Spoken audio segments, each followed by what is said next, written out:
Many people in Canada with positions of authority and influence decided to act like ghouls after the murder of Charlie Kirk, and surprisingly, many faced real consequences for it. Our voluntary gun buyback program has been announced, and it must be understood in light of leaked audio where our federal government says what's really going on, which they wouldn't tell us during the press conference.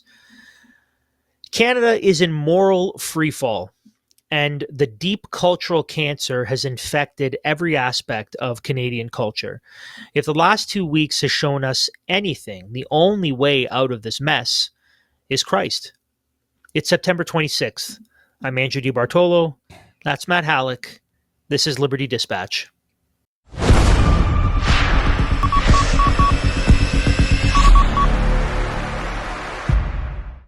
Hey, and welcome back to Liberty Dispatch, my friends, where we bring you conservative Canadian news and analysis from an unapologetically Christian perspective. What we do here is something you can't get anywhere else. So if you appreciate what we do, you have to do what you can do to get our content out to more people by liking, subscribing, sharing, rating, and reviewing it wherever you're getting it. It does truly, I know you've heard it 1,000 times, but it does indeed help our algorithm. Also, ldcanada.substack.com. We got a bunch of stuff over there, as well as some wonderful interviews, as well as an interview that we will be playing this coming Saturday about a man who has so greatly influenced our ministries, Andrew, who's a beloved man, and though we didn't know him well, is a friend of the show, one Vodi Bakum, Dr. Vodi Bakum. He's a wonderful, wonderful man. We're going to play an interview that we were able to have with him, and he's gone to be with his Lord as of time of recording. It just happened right before. So unexpected, another hero of the faith, another big Christian warrior has gone to be with the Lord. But I pray that, you know, with so many of these men over the last few years, we think of Dr. Sproul and John MacArthur and Vodi Bakum and you know, even recently Charlie Kirk and his assassination. All gone to be with their Lord and Savior, and I just pray that there's a great harvest of bold Christian witness in society that's shaped by these men, and I know that they so greatly influenced us, Andrew. So condolences to all Dr. Backum's friends and family, loved ones, and those at Founders Ministry as well, and all that they were doing that down there in Florida. But we'll play that for you. You can get the full thing over on our Substack channel, ldcanada.substack.com. But Andrew, it's been a little bit since we've seen each other. Obviously, we were away last week due to some family emergencies and everything. It has just been that time of year, I suppose. But I'm thankful that we can be here again and to talk through some of these headlines from a Christian perspective. Mm-hmm. Yeah, it has been busy. School started. That makes life a little busier when you're a teacher, but also recently I took a little bit of an additional position at the school, a little bit of extra responsibility. So it's increased the workload a little bit. It's been great. It's been wonderful, but kind of getting into the groove of the fall, my wife serving in a few different ways in the church and being involved. And so I was kind of seeing the schedule solidify. I think we're finally in a good system of routine and weekly schedule. So it took us a little bit to sort all that out. The beginning of September is always that way. And, you know, here as well, I've been taking on extra duties at the church and everything. Just attended the fall Presbytery session in Wichita, Kansas, for Tyndale Presbytery and the CREC. Brother Dave, they just had their 6th kid, believe it or not. So a little Verity Forsyth has come into the world. So he's been away, and I've been doing extra stuff with the church and doing sermons, and so it's been busy for us. I know we haven't recorded the podcast, but we have not been sleeping. We've been doing a lot of work on both our ends, so that's why we didn't bring you one last week. But Lord willing, today's episode will make up for it. But enough banter. Let's get into the show for today, Andrew. Yeah, are you frustrated that your advisor claims to be values-based and still invests your money in products offered by globalist firms like BlackRock? Well, at RockLink, they practice what they preach. Their team invests exclusively in high-quality businesses with proven track records and growth, even in volatile markets. Each investment is thoroughly researched, adhering to their time-tested principles without compromise. Contact RockLink today at 905-631-5462 or email them at info@rocklink.com to learn more. So it's been interesting seeing the varied responses to the life of Charlie Kirk and the death of Charlie Kirk and the fallout afterward. I've been discouraged and saddened by the gargoyles on the left, but I've also been pleased with seeing people saying devilish things and actually receiving consequences for their behavior at all kind of levels. Right now, in the United States, obviously, you would anticipate, being an American speaking to American politics, there's going to be a lot of response. But there's been an alarming number of Canadian education professionals who've openly responded to the assassination of Charlie Kirk with joy and celebration. By the way, proving why state-funded education is demonic and you should have your kids out of there like last year. Now, how Americans respond also matters, of course, but how our own country folk respond, including the ones who teach our children, not my children, because I'm a good parent and I don't put my kids in state-funded education, but other parents who haven't learned yet that you are sending your Say children. What you really mean, Andrew. Don't beat around the bush. Yeah. I mean to say you're a negligent parent because you're sending your kids to have their soul discipled by Satan. So it's time to pull them out. On that note, Andrew, Doug Wilson always has a great thing. He's like, I'm always baffled by parents who are like, they're teaching socialism in the public schools. And he's like, yeah, because the public schools are socialist.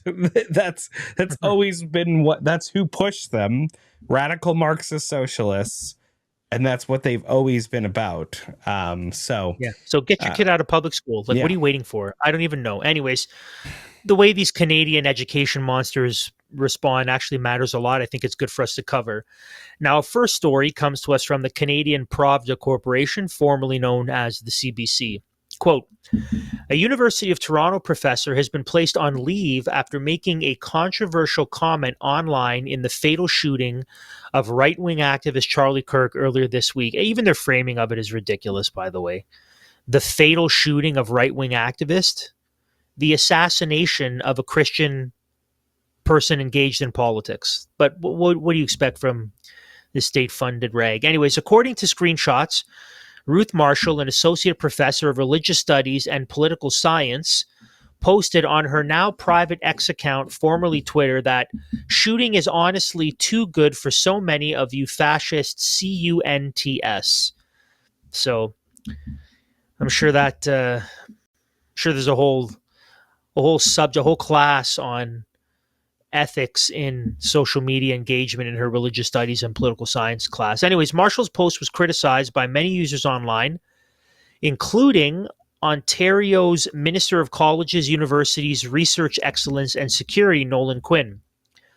Universities and their professors are supposed to foster critical thought, respectful debate, and be safe learning environments.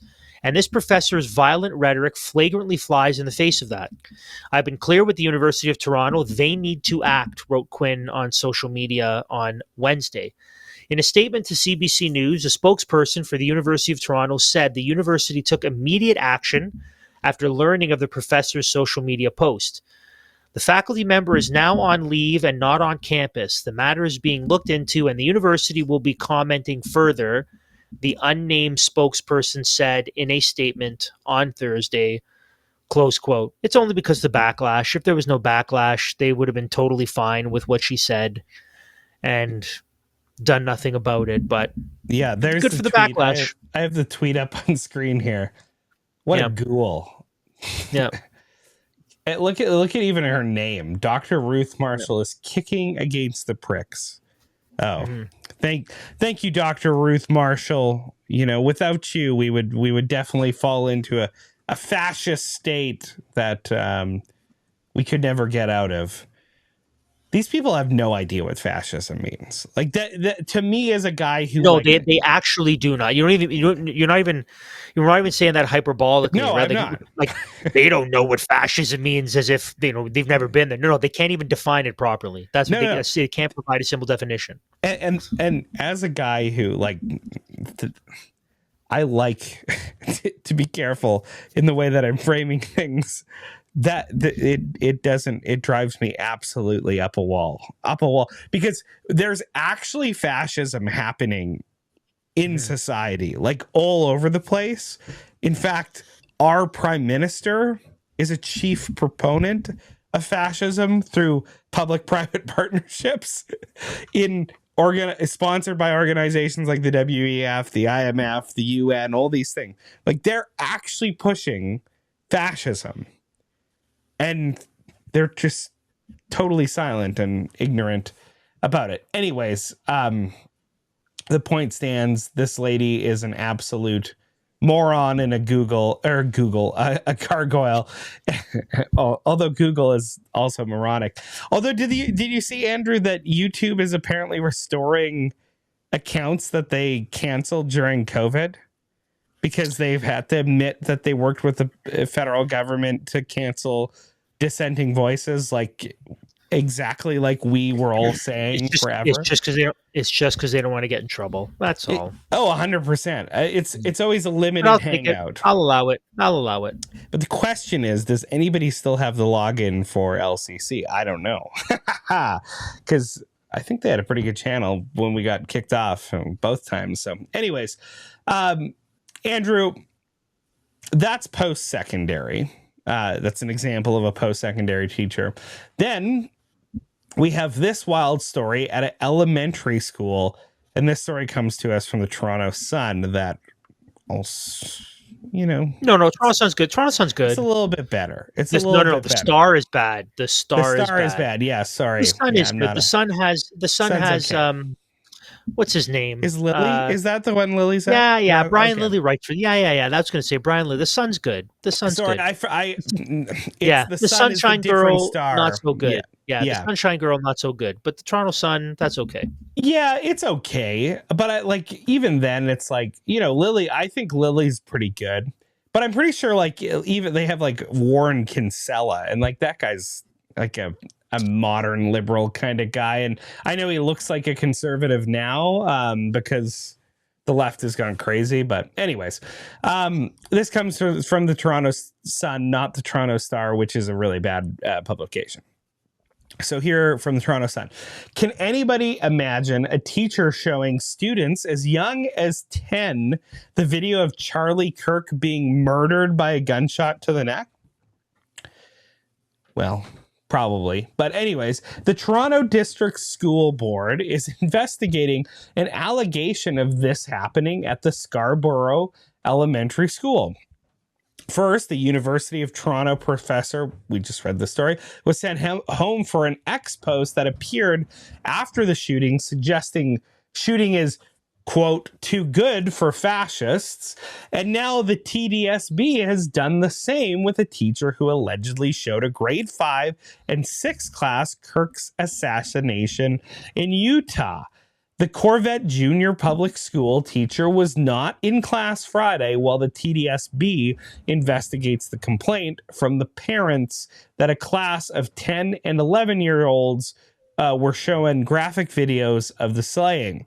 Quote, Several students from this class went home and complained to their parents, traumatized at witnessing the on-camera death, which they were forced to witness numerous times. Numerous times over. That's some good teaching. Ugh.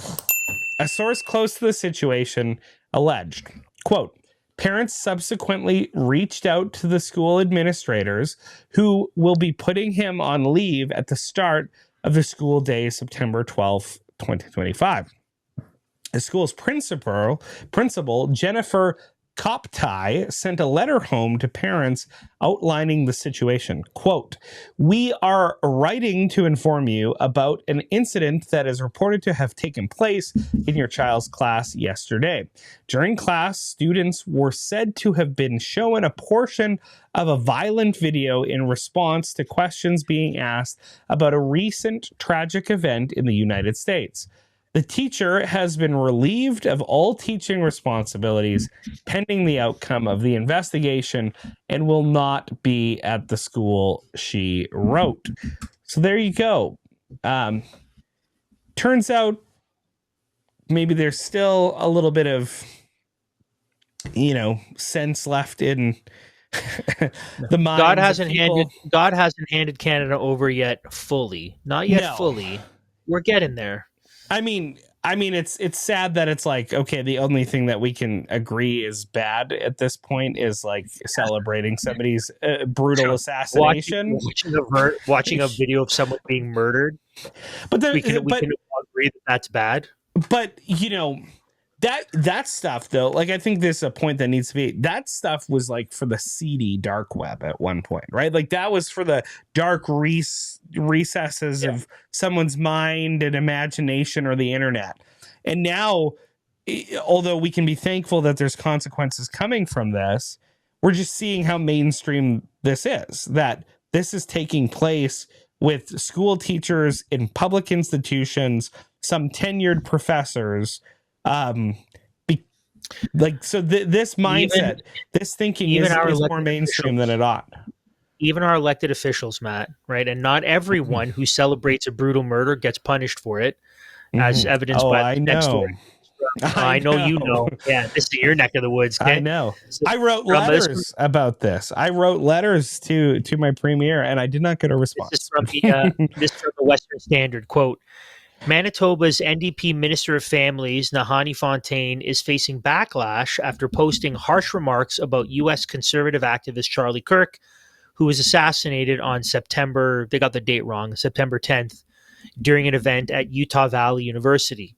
In an Instagram post, Fontaine described Kirk as, quote, a racist, xenophobic, transphobic, Islamophobic, sexist, white nationalist mouthpiece, close quote, and wrote, quote, I extend absolutely no empathy for people like that, close quote. What a peach. She sounds like such a doll.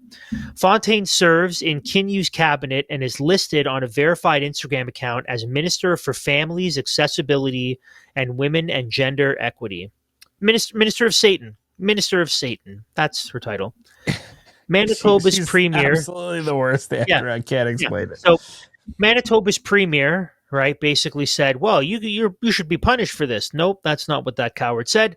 Says comments a cabinet minister reposted about U.S. conservative activist Charlie Kirk on the day he was shot are concerning, but that she will remain in cabinet.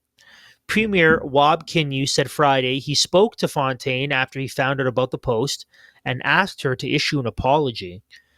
He said, I asked our minister to apologize because I want us to be a force for openness and dialogue and taking the temperature down.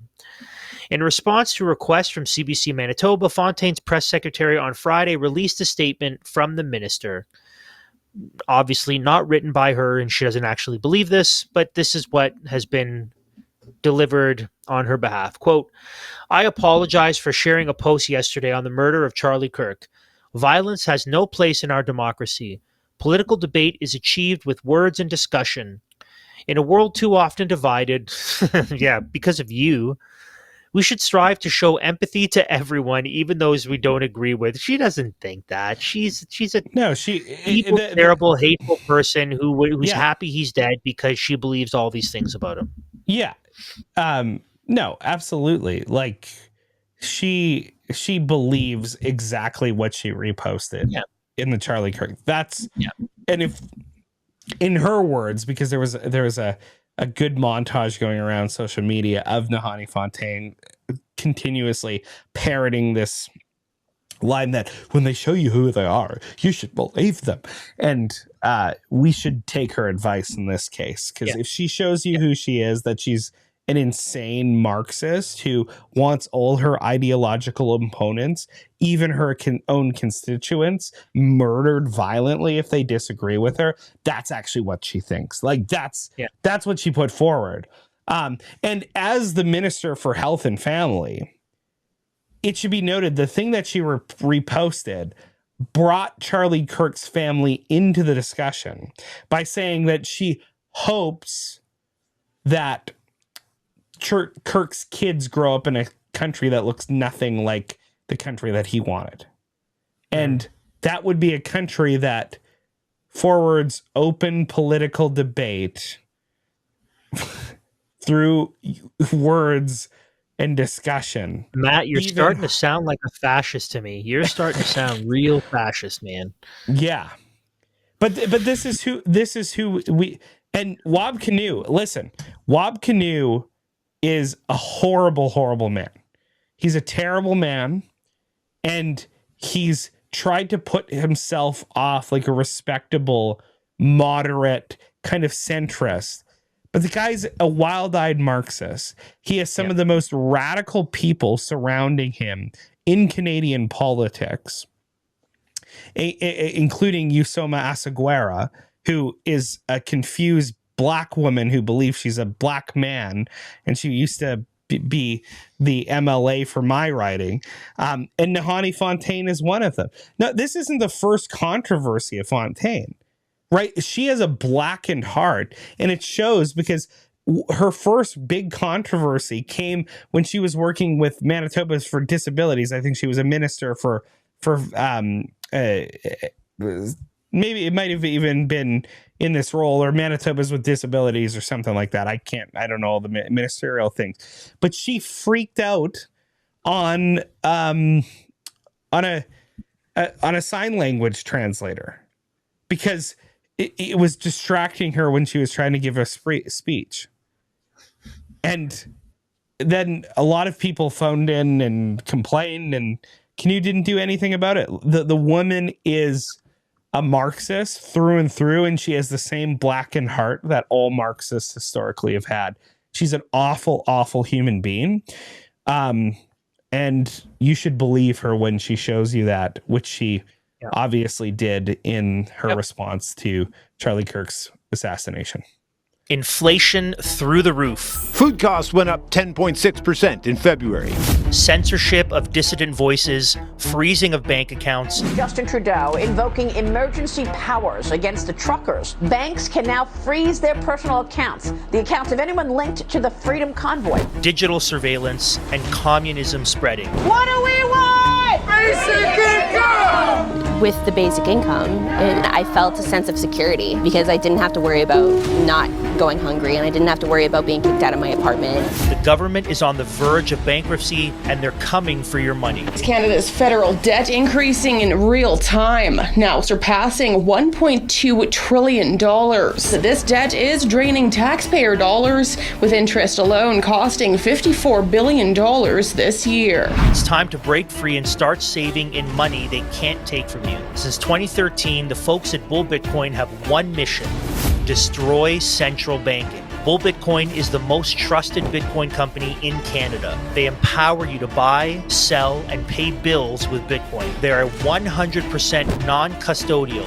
which means that you always maintain full control over your Bitcoin, allowing you to reclaim your financial sovereignty and secure your wealth for the future. Their customer support will assist you throughout the whole process, helping you get your hands on the hardest money ever created. Escape their financial gulag, click on the link below, and start buying Bitcoin today.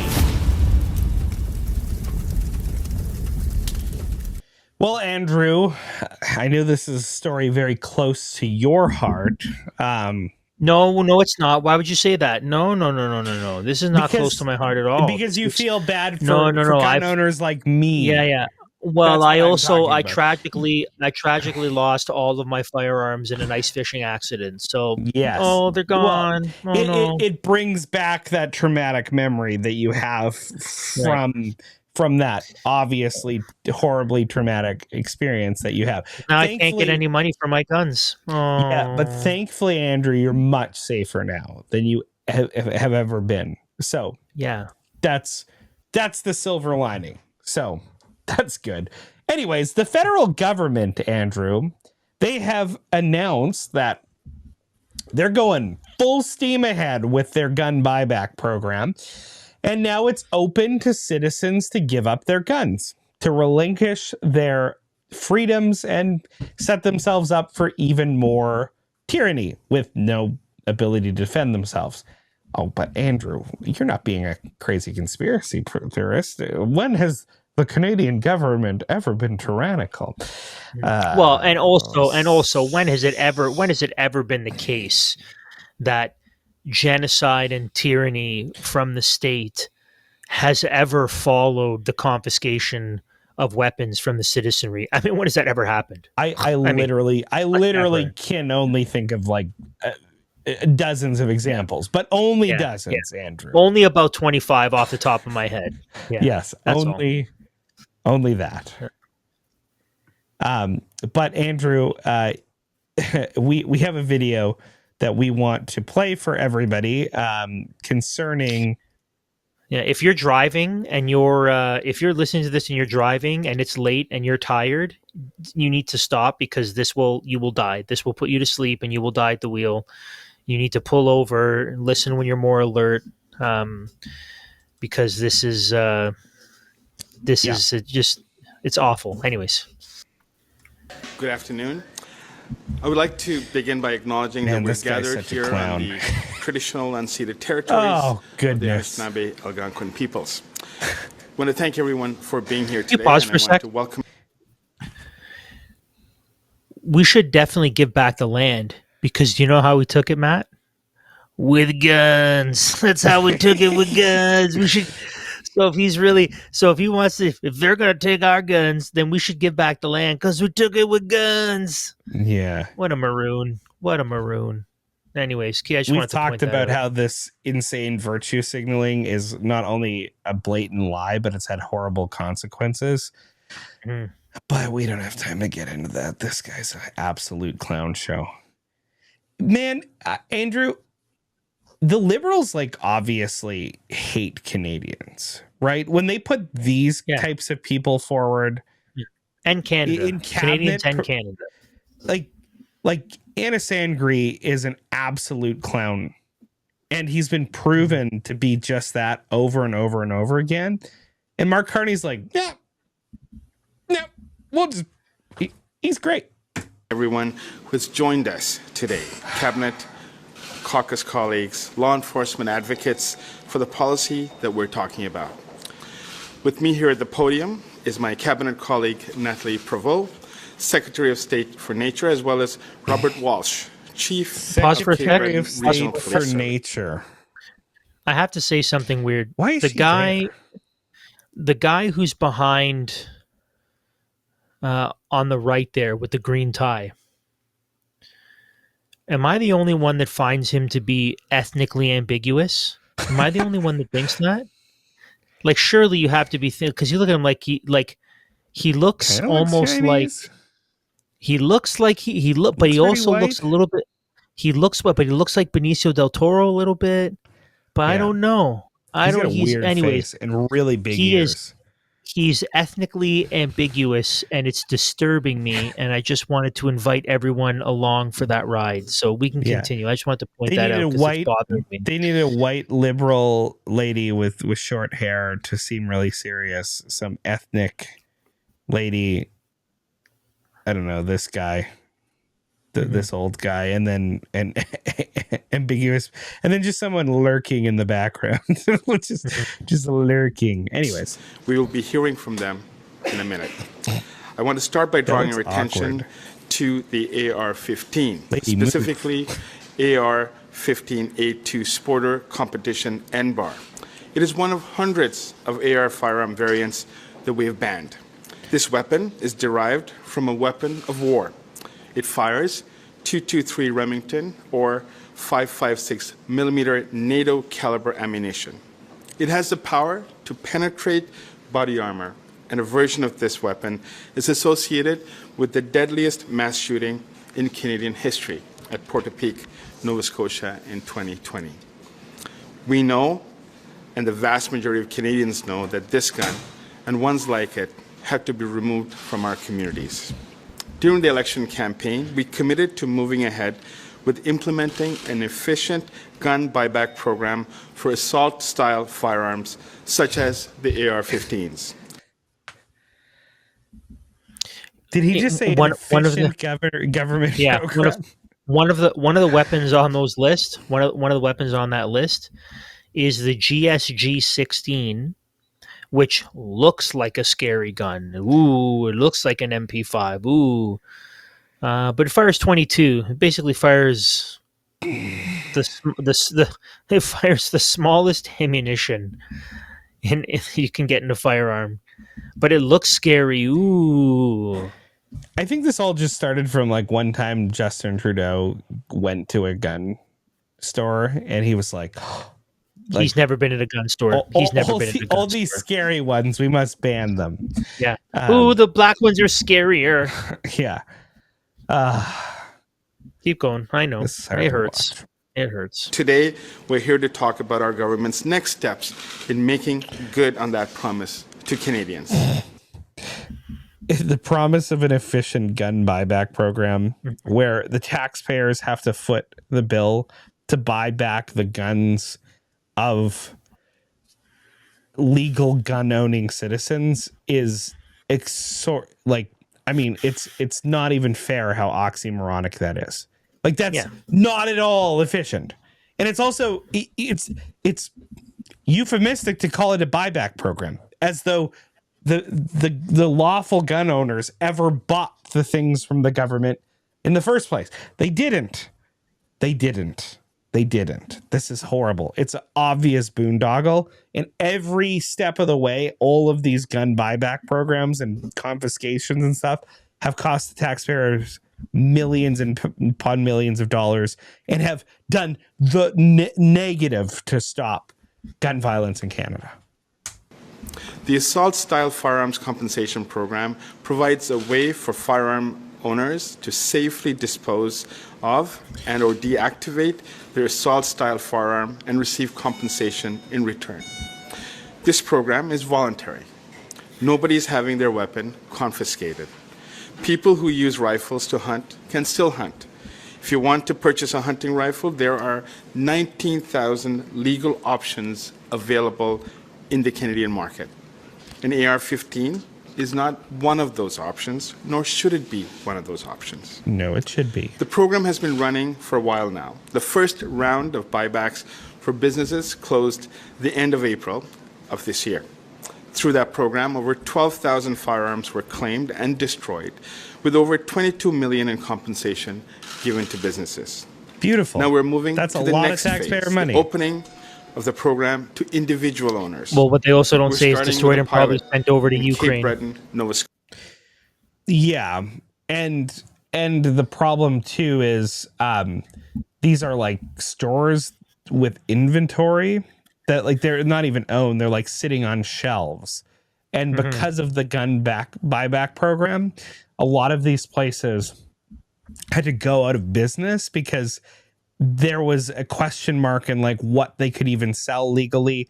It like created a toxic situation where basically if these businesses wanted to get any money for the goods that they've already bought, they had to offload them, sometimes at a great loss. And many of these businesses have shut their doors because of inane programs like this. But he doesn't tell you of all the businesses by hardworking Canadians that this is destroyed. But go on, Andis Angry.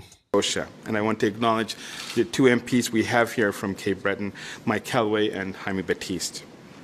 The goal here is to use the pilot to test the online portal and firearms collection process in collaboration with the Cape Breton Regional Police Service. We will also test the destruction of firearms with our external service provider, as well as our compensation payments to participants. Support from a dedicated call center will be available to all participants in both official languages. The application and key information will also be available in 7 Indigenous languages: Mohawk, Anishinaabe, Inuktitut, Cree, Algonquin, Dene, and Mi'kmaq. We want to be sure everything is working properly before we open the program nationwide later in the fall. How many For the Aboriginal pilot to be people successful, speaking those we need languages strong partners, are and we from have Cape one Breton in Cape Breton or in the Regional Atlantic at all? Police Service. Like 0? Oh man. I don't know. So Matt, correct me if I'm wrong here. Aren't AR-15s already illegal to own in Canada? Like I thought Yes. we couldn't. Okay, so They are. So my next Yes. question is, then where did the shooter in Portapique get his Colt AR-15? Where did he get? He didn't go to. Did he go to store and buy it? Like, did he go to his local gun store and buy it? No, he didn't. Apparently, that man he bought it from Maine, which is in the United States of America, Andrew. And he brought it here illegally, Andrew, because you know what? People given to crime and murder, they don't always play by the rules. I know that you find that hard to believe, Andrew, but So what you're saying is banning the buying and selling of AR-15s in Canada would have made absolutely no difference in the shooting in Portapique. yes. Oh, But okay. but it has been helpful as a propaganda tool to remove people's guns further for them. Right. That makes sense. Over all the gun confiscation plans that have cost taxpayer millions of dollars, it turns out that shooting incidents in Canada are like up way up on the rise. Mm-hmm. And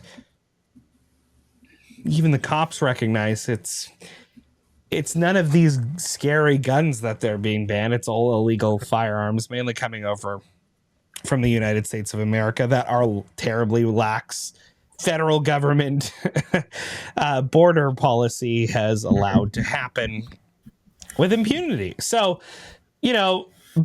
rather than, the blame being on, law-abiding Canadian taxpayers who have guns for, frankly, I don't care what purpose, because that's their right. That's their God-given right? That's what we're talking about here. But because of the government's incompetence and failure to actually do the one role that the government's doing, which is like law and order, but they're not really that concerned with that. They're more concerned with, climate change, which is a fake made up hoax, giving you 29 COVID boosters, which was a 81. We're up to 81 right now. Oh, 81. 80. Yeah. Yeah. If you followed the schedule, you're up to 81. Yeah. The government loves to spend money on fake manufactured crises rather than actually spending money on the stuff that they should and that they are responsible before God Almighty to do. Mm-hmm. Well, if that's not bad enough, Andrew, we have this leaked audio that was reported by the CCFR, the Canadian Coalition for Firearms Rights. And here is what the federal government really believes and said about this buyback program behind closed doors. In these audios, they reveal that the money pot capped at $742 million. After it's exhausted, you get nothing. Right? So they're lying. Awesome. They admit that if they had to start over, this is Annis Angry, he's the one who's caught on tape, they'd scrap it.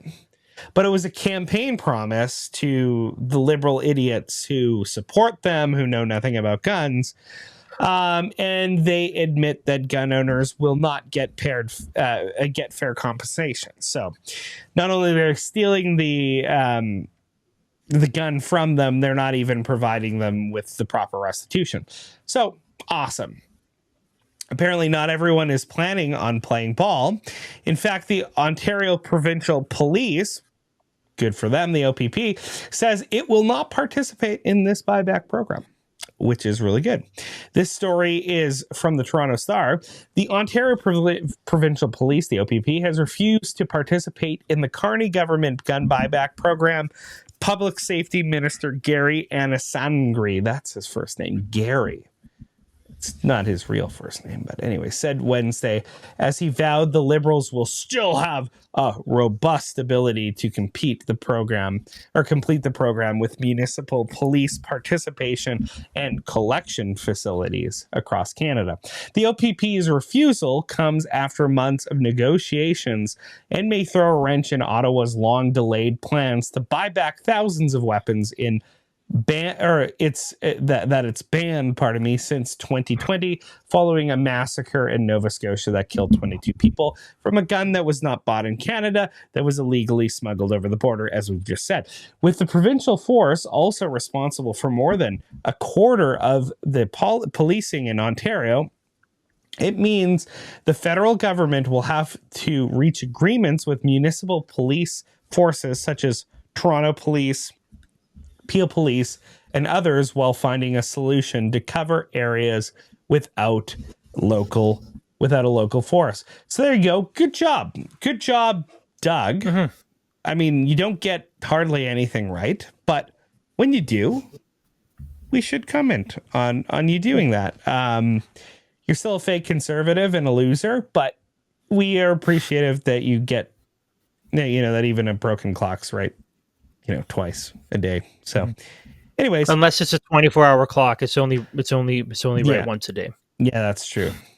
Yeah, that's true. And he might be that.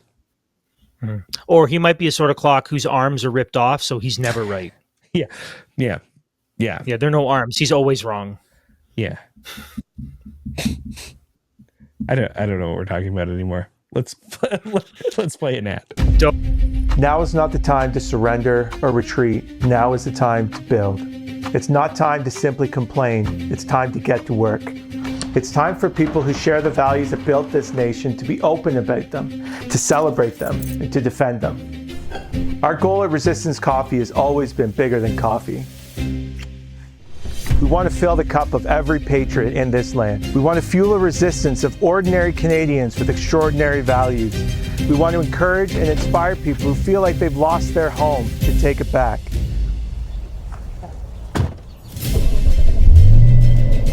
Now is the time to build. Fuel up and let's go.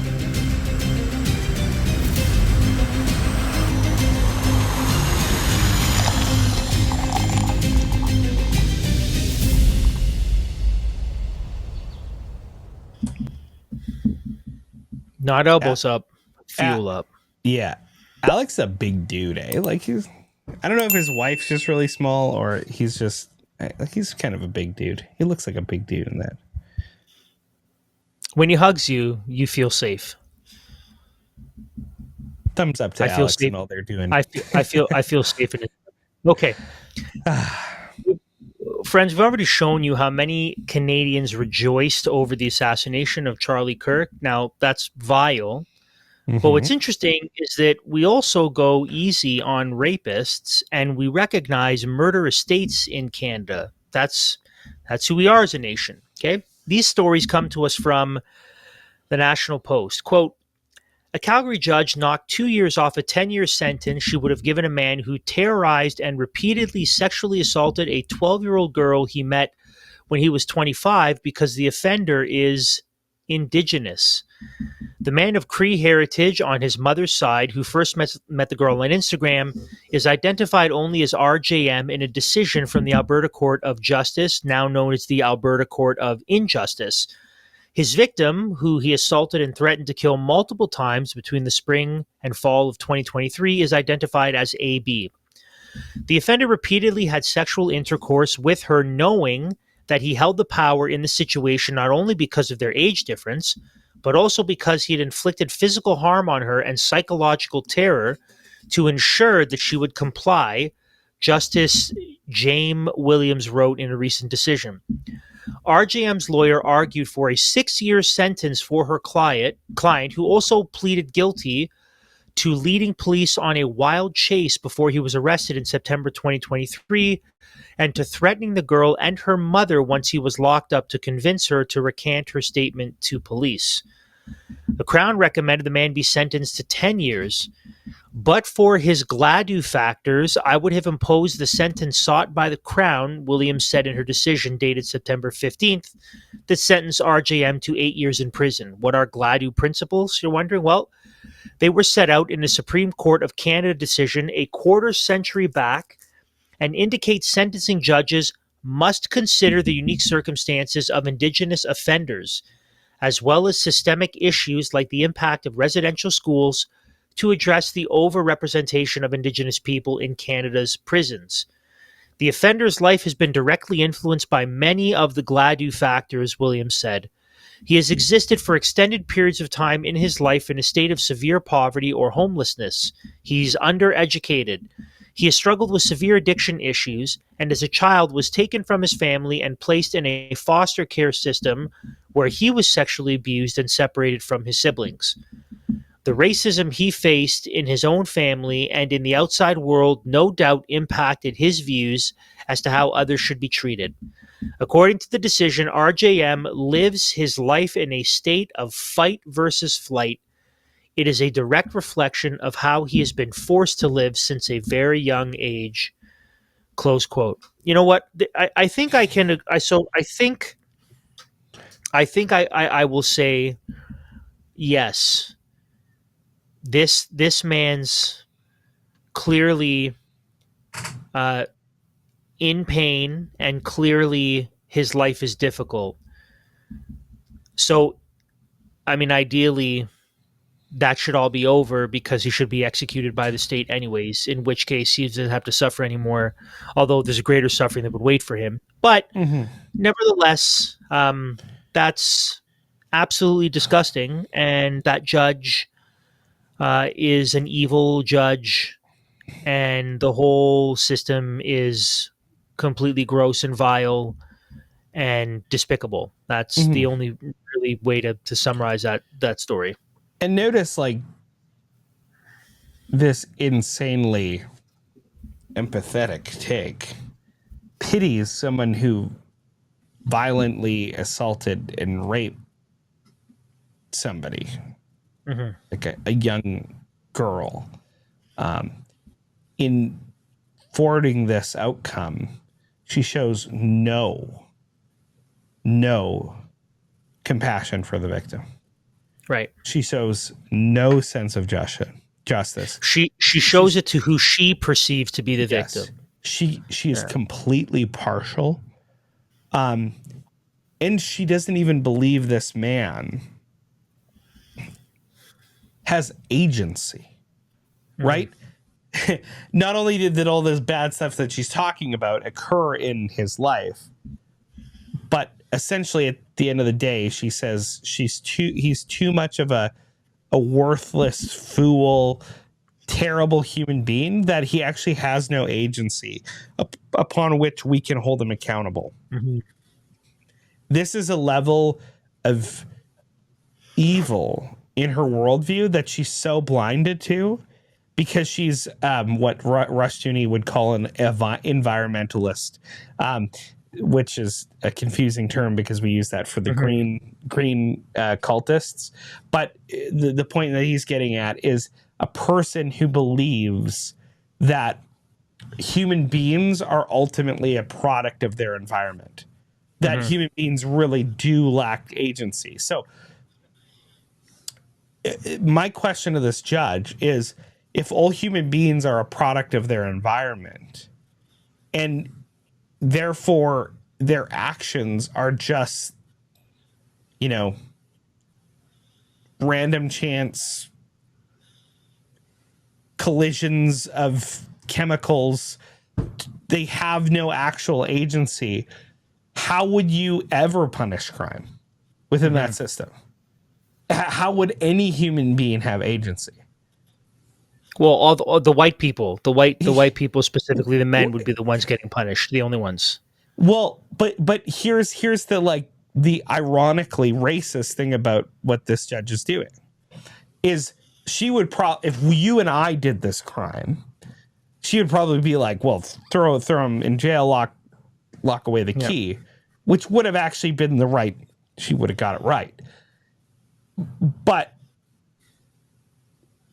I don't understand, given her own worldview, how she could actually justify that. So then what is she subtly doing? She's subtly being extraordinarily racist because she's saying, it's a soft bigotry of low expectations, right? Expectations, exactly. Yeah. That's the phrase. So I mean, not only is the judgment a horrible evil for the victim, it re-victimizes the victim. Yeah. But it's a horrible judgment in the fact that it allows this obviously deranged individual to escape the consequences that are that he justly deserves for this horrible in an evil. in an effort to pursue equity, she actually shows tremendous partiality. Yes. Yeah. I mean, it's unbelievable. That's the woke way. The woke way is that there are no greater bigots. There's no one who shows more partiality than the wokies who claim to be the champions of equity. Mm-hmm. Yeah. So as a judge, she should be summarily impeached.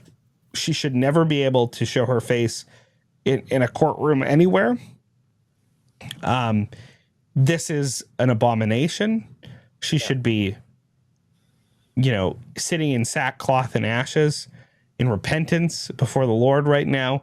But the thing is, she probably goes to dinner parties and thinks she's morally superior and quite sophisticated because she can truly understand the nuance of the way that human beings interact in society, even when it pertains to violent rape scenarios. So she'll feel justified in herself. Anyways, we close with this story about our prime globalist snake who appears to love evil and hate good, which doesn't surprise us. The mask is slipping from Carney. He's like a one-track pony, and he tried to be this pragmatic model, like kind of middle of the road centrist. That's he how knew what he portray needed himself. to do to win back disaffected liberals. He knew he was told what to do, and it worked. Exactly. And it worked because they're absolute NPCs. They're total fools. They're losers. But when it comes to it, like the gig's up. He can't do it. His government's been absolutely ineffectual. He's totally uncomfortable in domestic policies, asking questions before reporters. He's not comfortable in Canada. The only thing he likes to do is fly around the world and meet with supranational organizations like the UN and like the WEF and the Council on Foreign Relations. Like, because that's actually what he does. Like, that's what he's always done. So he doesn't want to be held accountable by those plebs. He doesn't want to be a question period because he's above that. He wants to hobnob with his friends. Anyways, let's get to the story. Prime Minister Mark Carney announced Canada's formal recognition of a Palestinian state on Sunday because we like to reward terrorists. Just ahead of his arrival in New York for the United Nations General Assembly, Carney said in a statement that the Netanyahu government's expansionist policies forced him to reverse Canada's long-standing policy of waiting for a two-state solution to be achieved via a negotiated settlement that Hamas and the Palestinian Authority and the Palestinians always reject because they are evil terrorists who believe in a demon god and they want to destroy the Jews. Anyways, going on, quote, the current Israeli government is working methodically to prevent the prospect of a Palestinian state from ever being established. It is in this context that Canada recognizes the state of Palestine and offers our partnership in building the promise of a peaceful future for both the state of Palestine and the state of Israel, except for the only peaceful future that the state of Palestine would recognize as a future without the Jewish state. Anyways, that's what Carney wrote. Carney said Canada would be a partner in and coordinate international efforts to preserve the possibility of a two-state solution. No matter how many times it fails, this is the empty-headed policy of the globalist elites. He added that the Palestinian Authority has made, quote, direct commitments. When have they ever lied? To Canada and other international partners to hold general elections next year where Hamas will be barred from running candidates. Man. So Tamara Leach and Chris Barber, whose trial has lasted like 10 years at this point? Over 1,300 days for holding a peaceful protest, they could face up to 8 years in prison. But Hamas, the Palestinian Authority, they get relationships and coordination from our federal government. Yeah. That's how backwards. That's how much Canada has fallen. Yep. That is how much we are in a death spiral and a moral. Yep. Rapists. We're way down in the pit, and I don't think there's a bottom to it. But if anyone's going to race to the bottom, it's Canada. Close. Violent rapists get off because they're Aboriginals. Murderers, or at least those who commit manslaughter, get off because they're immigrants. We show partiality throughout all stages and in many different ways in our legal system, in our healthcare system. And we want to side with and sympathize with terror states. And that's that don't exist, by the way. Yeah, that don't exist. I know. I actually, there's no Palestine. It's good that you mentioned that, because one of the tweets that I in response to this, I said, let me see if I can find it here really quickly. I said, how are you preserving a two-state? Because was actually the tweet that they sent out. Canada's making efforts to preserve a two-state solution. And I said, how are you preserving a two-state solution when you have to make believe that one of those states actually exists? And the fact of the matter is that state could have existed had they ever taken any of the fig leaves that were given to them historically, but they rejected all of them and instead chose to be utter terrorists and, again, rape and behead and murder people. And for that, our federal government says, thumbs up. You get your own state.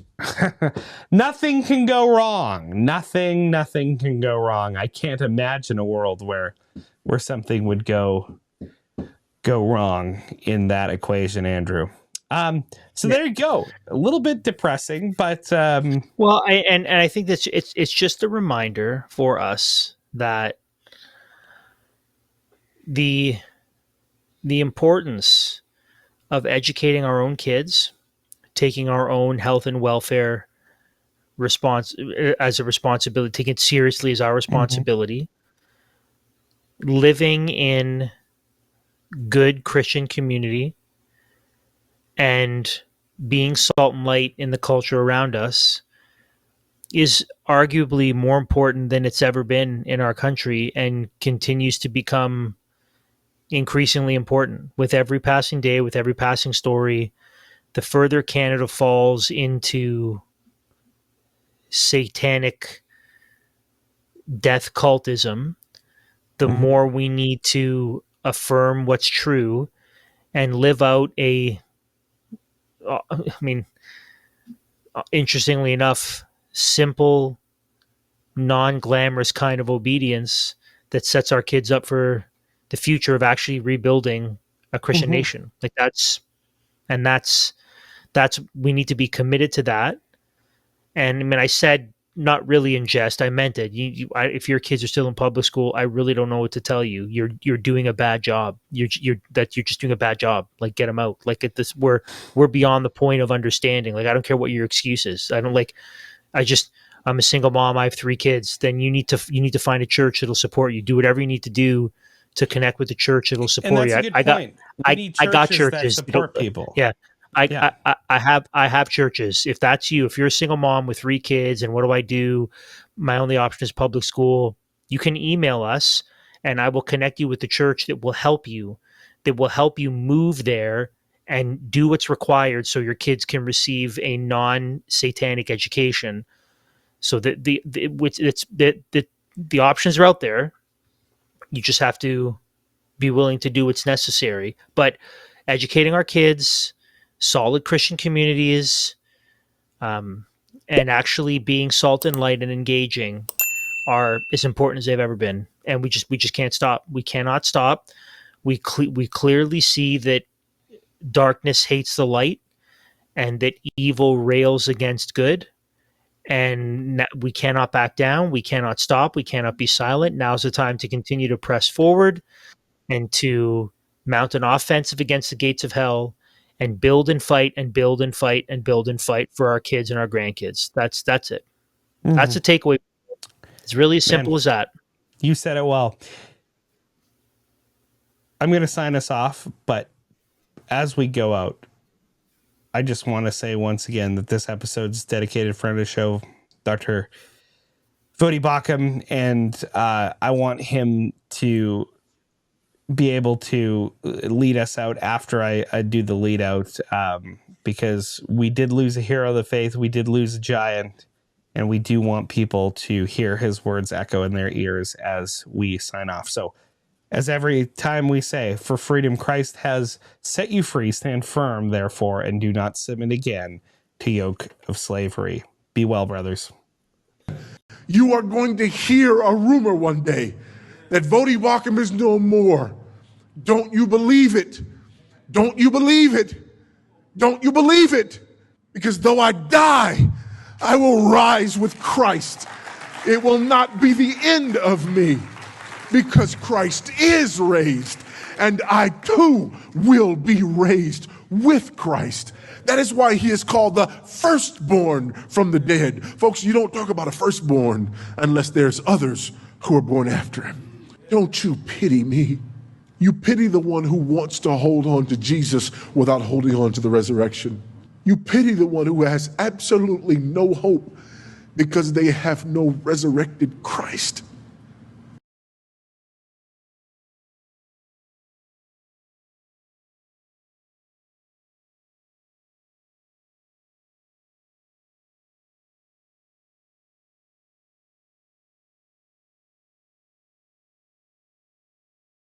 Liberty Dispatch has been brought to you by SDG Media.